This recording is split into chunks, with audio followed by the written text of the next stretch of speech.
Andrade, que estará pregando a palavra de Deus aos nossos corações. Vai fecha os olhos por um instante. Pai, quero te glorificar, te exaltar nesta noite. Pela vida do teu servo, Pai, que com muito carinho atendeu o nosso pedido. E por esse lugar para ministrar a tua palavra, Pai. Mas, sobretudo, atendendo não o meu pedido, mas ser chamada do Senhor na vida dele. Que o Senhor possa, Deus, usar o teu filho, Pai, como o Senhor já tem usado. Pai, que tudo seja para a honra e glória do teu nome. Que ele possa apenas ser um canal para o Senhor falar conosco. Ó Pai, nesta noite, em nome de Jesus. Amém. Pastor Andrade. Vamos saúde com a paz do Senhor. Amém. Para minha satisfação imensa estar aqui junto com o pastor Leandro, homem de Deus aí que Deus tem colocado no nosso caminho. E verdadeiramente eu louvo a Deus pela oportunidade de estar de pé e estar na presença de Deus. Porque é o maior privilégio que um homem pode ter, estar de pé e estar caminhando com o Senhor. Ele até brincou comigo ali dizendo que eu seria o pregador, mas eu não sou pregador. Não ainda, mas assim o Senhor tem feito promessa. E eu tenho crido a cada dia. Abra sua Bíblia no livro de Salmo, Salmo 37. Mensagem essa o Senhor colocou no meu coração. E eu vindo no ônibus meditando. E eu conversei com o irmão Aguinaldo. Tem um tempo que eu não leio a Bíblia, mas graças a Deus aquilo que eu tenho lido tem me sustentado a cada dia, porque eu estava meio sem tempo. E hoje eu acordei de manhã, divinamente inspirado por Deus. Eu falei, Isabela, hoje tem um mistério muito forte. E assim eu creio que Deus vai falar comigo cada vez mais e vai continuar falando contigo. Louvado seja Deus! Salmo de número 37, e diz assim: não te indignes por causa dos malfeitores, nem tenha inveja dos que obram iniquidade, porque cedo serão ceifados como a erva, e murcharão como a verdura. Confia no Senhor e fazer o bem, habitarás na terra e verdadeiramente serás alimentado. Deitar-te também no Senhor, e Ele concederá o que deseja o teu coração. A igreja pode recitar o número 5 para mim? Enquanto o teu caminho ao Senhor, confia nele e ele tudo fará. Aleluia. Bendito Deus, eterno Pai, graças a Deus, Senhor, pela leitura da tua palavra. Senhor, assim como o Senhor já falou através da palavra, Senhor, o Senhor possa continuar falando, Senhor, aos nossos corações. Senhor, eu não canto para me engrandecer, Senhor, nem engrandecer o pastor Leandro, mas sim, Senhor, para engrandecer o teu santo nome, Senhor. Continue, Senhor, fazendo a obra na minha vida e na vida dos irmãos, Senhor. Continue, Senhor, nos usando, Senhor, para assim, Senhor, nós possamos, Senhor, a cada dia estar alcançando aqueles que se encontram espiritualmente, Senhor. E a cada dia, Senhor, a tua palavra possa sim, Senhor, estar, Senhor, vigorando o nosso dia a dia, Senhor, e aceitando, Senhor, aquelas almas, Senhor, que se encontram, Senhor, perdidas no mundo. Pai, te dando graça por tudo, em nome de Jesus. Vamos sentar.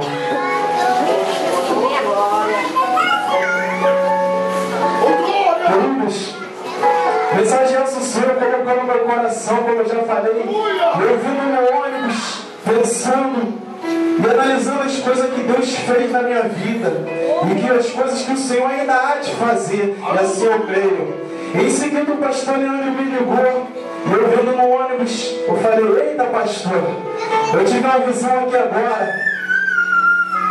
Eu vi eu pregando na tua igreja. Ele falou, é mesmo? Tu vai? Muitas vezes eu tinha marcado com ele e não pude vir, mas eu aprendo uma coisa quando Salomão diz que há tempo para tudo, e para tudo há um tempo determinado, mas também eu aprendo com o apóstolo Paulo que devemos pregar o evangelho a tempo e a fora de tempo. Quando eu vejo aqui no Salmo de número 37, verso 5, entregue o teu caminho ao Senhor, confia nele e o mais ele fará. Eu tenho um segredo comigo. E eu vi o pastor ali, ele recitou aqui a passagem de Josué, passagem essa que eu gosto muito. E ali quando Deus diz a Josué, esforça-te e tem bom ânimo. E esse dia eu conversava com meu irmão, e eu dizia, Deus deixou um mandamento, Ele foi e me corrigiu. Ele não é mandamento, e sim preceito de mandamento. Ele diz que dentro da Bíblia há 800 preceitos de mandamento. E eu falei para ele, o que tem me mantido de pé são duas palavras.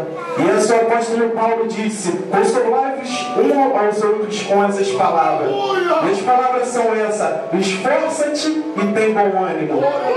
E para mim estar aqui hoje, em minha tribulação, muitas coisas que eu passei e tenho passado, mas graças a Deus o Senhor tem me sustentado a cada dia. Eu tenho me esforçado e tido bom ânimo.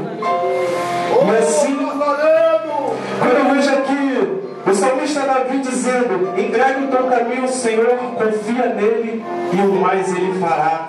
Aí quando eu vejo no Salmo 125, se eu não me engano, diz: os que confiam no Senhor serão como o monte Sião, que não se abalam, mas permanece para sempre. E quando eu falo em confiança, por que não falar a história de Davi? Já que ele escreveu o Salmo de número 37. Davi foi um jovem na qual confiou em Deus e teve total sucesso na tua vida. Mas não precisaria falar de Davi, ou talvez de Abraão, da qual Abraão ouviu a voz de um Deus na qual ele nunca tinha visto. E Deus disse a Abraão: Abraão, sai do meio da tua parentela e vai para a terra que eu te mostrarei. E ele saiu Abraão. Em meia caminhada, Abraão passou por muita dificuldade, passou por muita luta, mas sempre esteve ao pé do Senhor. Por que também não falar de a história de um rei? Livro das Crônicas, segundo as Crônicas 17, a história de um rei cujo nome é Josafá. Aqui está a minha mensagem nessa noite. Diz a história que ao morrer o rei Asa, pai de Josafá, cujo esteve em sua presença até o último dia da sua vida, e diz a história que ao morrer o rei, Josafá assumiu o reinado, pois naquele tempo o reinado era tido por linhagem. Josafá, para quem não sabe, é da mesma linhagem de Davi. Sim, o rei Davi, na qual escreveu o Salmo de número 37. E eu vejo uma linhagem e eu vejo somente um pensamento: seguir a Deus em espírito e em verdade. E diz a história que Josafá se preocupou primeiramente em buscar o Senhor, primeiramente em pregar para toda aquela população de Judá, porque ele sabendo que ele estando com o Senhor, ele poderia conseguir muito mais coisa. Ele não precisava correr atrás de coisas materiais, porque se primeiramente ele buscasse o Senhor, assim como diz minha Bíblia e diz a sua: buscar primeiramente o reino de Deus e a sua justiça, e as demais coisas vos serão acrescentadas. Aí eu vejo Josafá buscando o reino de Deus e ensinando o seu povo o que era o principal motivo dele buscar Deus. O principal motivo dele buscar Deus era ele reinar, ter vida e vida com abundância. E aí eu vejo Josafá. Diz a história que Josafá chamou os profetas e pediu para que ensinasse ao povo, ensinasse algumas coisas de Deus ao povo. E ali o povo foram aprendendo a cada dia mais. E diz a história que os inimigos mortais de Israel, que eram os filisteus, eles, junto com os tributos, eles davam presente a Josafá. Você está vendo como as coisas maravilhosas, como estão na presença de Deus? Os nossos inimigos vêm contemplar com presente. Isso tem acontecido comigo a cada dia. Algumas pessoas que eu tinha como inimigo no passado, hoje em dia eu já não tenho mais mágoa no coração, mas essas pessoas têm se rendido a mim, porque não graças a mim, e graças ao Deus que eu sirvo. E aí eu vejo Josafá seguindo a Deus. E diz a história que Josafá faz aliança com Acabe.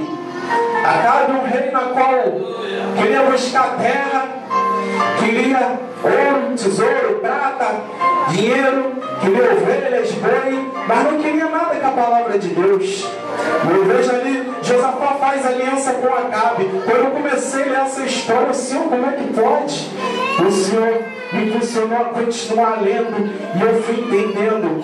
E diz a história que eles tomaram Samaria e em seguida eles iam na terra de Gileade. E diz a história que Josafá falou ao rei. Imagina eu, Josafá falando, rei,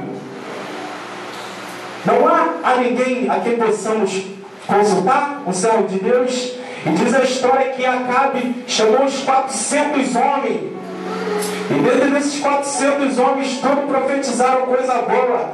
Porém, Josafá, ligado no trono do pai, ele orou e pediu a Deus, assim digo eu, que Josafá, ali ele, inspirado por Deus, ele falou ao rei: rei, ainda não há ninguém que possamos consultar o Senhor? E Acabe vira para Josafá e diz: tem um aí, tal de Micaías, esse não profetiza nada de bem para mim. Porém, querido, eu digo aquilo que está no meu coração, eu digo aquilo que Deus me manda falar. Não é sempre que nós viemos ao culto que vamos ouvir coisa boa. Muitas das vezes nós podemos sair daqui com palavras que nós não gostamos, mas o Senhor também fala a palavra para que possamos corrigir a nossa vida a cada dia. E assim eu tenho buscado e adorado o nome do Senhor, ouvindo palavra ruim, palavra boa, mas eu sei que lá na frente coisas melhores vão de vir. E aí o rei olha e diz: tem um aí, tal de Micaías, chame esse. Eu falei assim, ó rei, chame esse. E chegou Micaías e começou a falar. Aí eu imagino Josafá olha para ele: você tem aprendido que somente falar aquilo que o Senhor põe na tua boca para falar. E ali Micaías começa a falar que o rei ia à peleja, porém não ia voltar, e o povo ia chorar, ia ficar sem rei. E o rei vira para Josafá e diz: eu não disse que esse daí só profetiza as coisas ruins contra mim? Porém, quando a verdade é dura, a gente pensa que é mentira, a gente não quer pegar aquilo, a gente só quer pegar quando olha, Deus está te botando hoje lá na tua casa aquela bênção que tu tanto procurava, aquele carro que tu tanto orou, aquele emprego que você tanto buscou. Deus está te colocando na tua vida hoje. Quando isso é maravilha, né, irmão? Mas quando Deus fala assim: olha, eu vou tocar na tua saúde se tu não entrar no meu caminho, eu vou tocar no teu marido, eu vou tocar nos teus filhos. Nós pensamos que é mentira do profeta, mas tem um Deus lá no céu que não morre, porque a palavra de Deus diz: ai daquele que diz, assim diz o Senhor quando não está dizendo. Então confiança é essa que eu tenho no meu Deus, confiança é essa que podemos ter a cada dia. Ali vemos por volta do capítulo 20 do livro de 2 Crônicas, que chega uns no reinado e diz: Senhor, vem contra ti uma grande multidão, estão na lei do mar da Síria. Josafá, primeiramente, acredito eu que ele ficou preocupado, porque o seu reinado não tinha muitos homens de guerra. Seu reinado não tinha tantas pessoas assim para guerrear. Porém, Josafá pega todos e leva para a congregação. E diz a história que Josafá colocou todos na congregação, pregou jejum em toda Judá e pôs todos a buscar a Deus primeiramente. E eu vejo nessa história que Deus sempre estava em primeiro lugar na vida de Josafá. É assim na tua vida? Porque eu vejo que a cada dia vem a tribulação, a primeira coisa que a pessoa pensa: eu vou fazer isso, eu vou fazer aquilo, mas não coloca Deus em primeiro lugar. Eu, no momento da minha vida, eu não sou hipócrita, eu digo, algumas vezes acontece isso comigo, mas o Espírito Santo de Deus vem e me consola, e eu começo a pensar e analisar as consequências do que eu vou fazer. Porém, acredito que Deus na minha vida tem a cada dia suprir a minha necessidade. E ali estava Josafá, e aquela grande multidão vinha contra ti. Josafá, porém, colocou o seu reinado todo dentro da congregação. Imagina ele orando e ele orava: ó Senhor, Deus meu, Deus dos nossos pais, porventura não é tu dominador do céu e da terra. Imagino ele falando: Senhor, não é tu que abriu o mar vermelho para o seu povo passar quando o povo de Faraó o seguia? E Josafá ali orando, buscando. E chega num determinado momento que Deus, ele estende a mão para Josafá e diz, usa o profeta e diz: dá ouvidos todos vós moradores de Jerusalém. Ora tu, Josafá, assim diz o Senhor: não temais nem vos assusteis por causa da grande multidão, pois a peleja não é sua, senão de Deus. Eu imagino que nesse momento Josafá se sente aliviado e vê que Deus realmente continuava com ele, continuava do lado dele, e ali imagino que ele se encoraja e diz ao povo: nesse momento agora nós estamos prontos para tudo, porque o Senhor Deus de Israel está do nosso lado, e se o Senhor está do nosso lado, não tem como ninguém nos abater, não tem como ninguém nos ferir, então nós vamos à peleja. E diz a história que quando Josafá chega na peleja, somente havia corpos, irmão. Josafá não precisou pelejar, somente havia corpos. E diz a história que havia muitos corpos, e o único trabalho que o povo de Judá teve era de saquear as mercadorias. Oh, glória, né? Maravilha.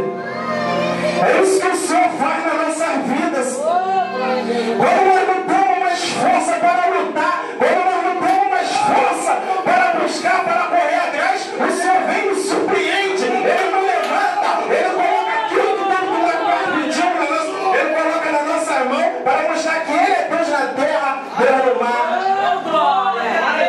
Deus no céu. História muito maravilhosa é essa. Eu vejo que realmente o salmista Davi estava certo. Desde o momento que eu entreguei o meu caminho para o Senhor, eu confesso que muitas vezes eu falhei, muitas vezes eu pequei, mas o Senhor tem dito ao meu coração: aquele que confessa alcança a misericórdia. Foi assim com Davi, foi assim comigo e pode ser assim contigo. Aquele que confessa alcança a misericórdia. Não há nada melhor, irmãos, do que estar na presença do Senhor. Não há nada mais regozijante do que você sair de uma luta e ver que Deus abriu o sol para você, fez o sol brilhar totalmente para você. Mas qual é o segredo, irmão? O segredo é buscar Deus. Deus procura adoradores que os adorem em espírito e verdade. Tem adorador aí nessa noite? Se tem adorador, bate a palma para Jesus, que ele merece. Nós agradecemos a oportunidade em nome de Jesus. Mais forte, mais forte, mais forte. Mais forte.